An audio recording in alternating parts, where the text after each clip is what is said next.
কেমন আছেন সবাই? আমার নতুন একটা ব্লগে সবাইকে স্বাগতম। আমার লাস্ট ব্লগে আপনারা তো দেখেইছিলেন বাড়িতে চলছে দাদার মেয়ের বিয়ে। আগের দিন তো গায়ে হলুদ ছিল, আজ হয়েছে ওর মেহেন্দি প্রোগ্রাম। তো ওইখানেই যাব, এই জন্য ছেলে মেয়েকে রেডি করে দিয়ে নিজেও চটাপট রেডি হয়ে নিলাম। চলে এসেছে বিয়ে বাড়িতে, এসেই দেখে সবার ফটোশ্যুট শুরু হয়ে গিয়েছে। দেখেছেন, এখানে সব আমার সুন্দরী বৌদিরা আর কাকিও আছে সাথে। তো আমি বললাম তোমরা একটু দাঁড়াও, আমিও তোমাদের একটু ভিডিও করে দিই। আর এই যে আমাদের ব্রাইড, কি ভীষণ মিষ্টি লাগছে না ওকে লেহেঙ্গাতে, আর ভীষণ সুন্দর মানিয়েছেও কিন্তু লেহেঙ্গাটা, তাই না? এত সুন্দর করে ও দুহাত ভর্তি করে মেহেদি দিয়েছে, আর ডিজাইনটাও না ভীষণ সুন্দর হয়েছে। শুনেছি যার মেহেন্দির কালার যত গাঢ় হয় তার হাজবেন্ড তাকে তত বেশি ভালোবাসে।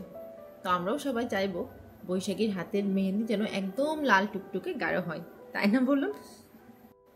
আর এই তিনজনকে তো আপনারা সবাই চিনেনি। আমার ভাইয়ের কোলে আমার ছেলে আর আমার কাকাতো বোন, আর এই সাইডে আছে আমার দাদার ছেলে অয়ন। আমি বললাম তোরাও একটু দাঁড়া, আমি তোদেরকে একটু ভিডিও করে দিই। আসলে যে কোনো অনুষ্ঠানের তো এটাই মজা, তাই না বলুন? সবাই মিলে মজা হবে, খাওয়া হবে, আনলিমিটেড হাসি হবে, ঠাট্টা হবে, আর সাথে হবে অনেক অনেক ছবি তোলা। আজকে বৈশাখীর মেহেদি অনুষ্ঠানে এসে আমার না আমার নিজের বিয়ের কথা মনে পড়ছিল। আমি তো আসলে মেহেদির জন্য আলাদা কোনো প্রোগ্রাম করেছিলাম না, আমার কথা ছিল যে আমি হলুদ দিনই মেহেদি পরবো। তো আমরা সবাই রেডি হতে হতে আর কেক কাটিং করতে করতেই অলমোস্ট 12টা বেজে গিয়েছে। মাঝে দেখা গিয়েছে আমার মেহেন্দিই দেওয়া হয়নি। তো কেয়ার করা, পরের দিনে আমার বিয়ে ছিল, তাই বিয়ের দিন আর আমার মেহেন্দি পরা হয়নি। আমি মেহেন্দি পরেছিলাম আমার রিসেপশনের দিন।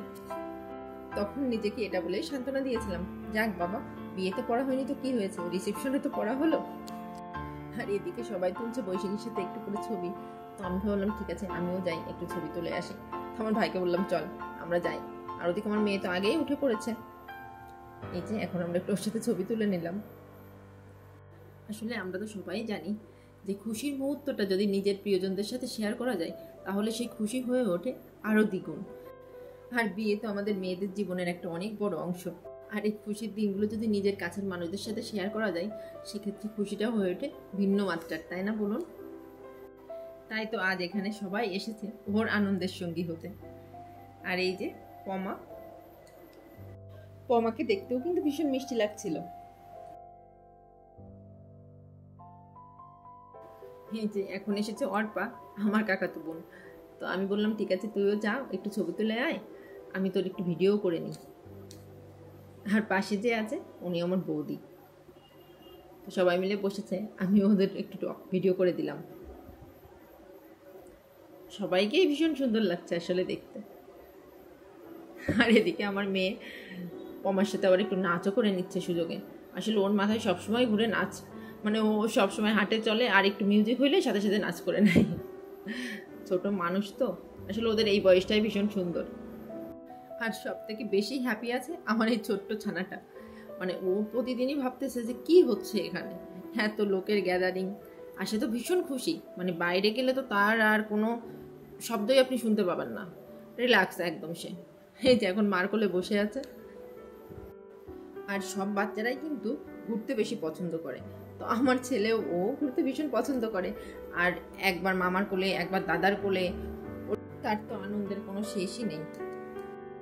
এই যে এখন দাদা বৌদি আর পাশে দুই মেয়ে, ভীষণ সুন্দর লাগছে ওদের চারজনকে।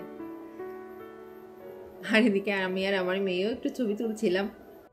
আজ রাতে আবার হবে কনসার্ট, তো সবাই মিলে আবার বসে আছি যে কখন কনসার্ট শুরু হবে, আসলে সেই জন্য এই যে প্রিপারেশান চলছে, একটু পরেই কনসার্ট শুরু হবে। আমি আবার আমার বোনকে বললাম যে আয় এখানে একটু ভিডিও করে নিই আমরা। আর এই যে এখানে দাদা বৌদিও একটু ছবি তুলে নিচ্ছে, ভীষণ সুন্দর লাগছে কিন্তু, দেখেছেন? আমি তাই বৌদিকে বলছিলাম তুমি তো দিন দিন আরো বেশি সুন্দরী হয়ে যাচ্ছ। কে বলবে তোমার মেয়ের বিয়ে হচ্ছে, তোমাদের দুইজনকেই তো আবার বিয়ে দেওয়া যায়। তাই শুনে আবার দাদা একটু হাসছেও। আবার এদিকে ফটোগ্রাফার ভাই ডাক দিয়েছে, দিদি আপনি আপনার ছেলে মেয়েদেরকে নিয়ে একটু দাঁড়ান তো, আপনাদের একটু ভিডিও করে দিই। আমি বললাম ঠিক আছে ভাই করে দেন। আর এদিকে কনসার্টও শুরু হয়ে গিয়েছে। ছেলে মেয়েগুলো কিন্তু অসাধারণ গান গায়।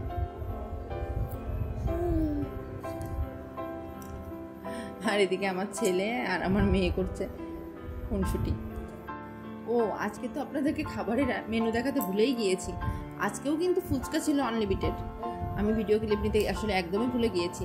আর ফুচকার সাথে সাথে ছিল চিকেন খিচুড়ি। খিচুড়িটাও কিন্তু ভীষণ মজার হয়েছিল।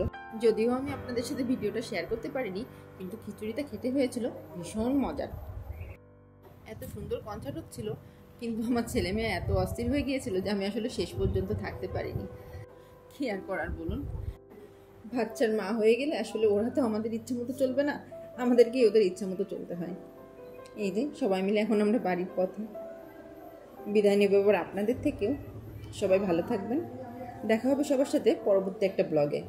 আমার আজকের ভিডিওটি কেমন লাগলো আমাকে অবশ্যই কমেন্টে জানাবেন। ভালো লাগলে একটা লাইক করে দিবেন। টাটা।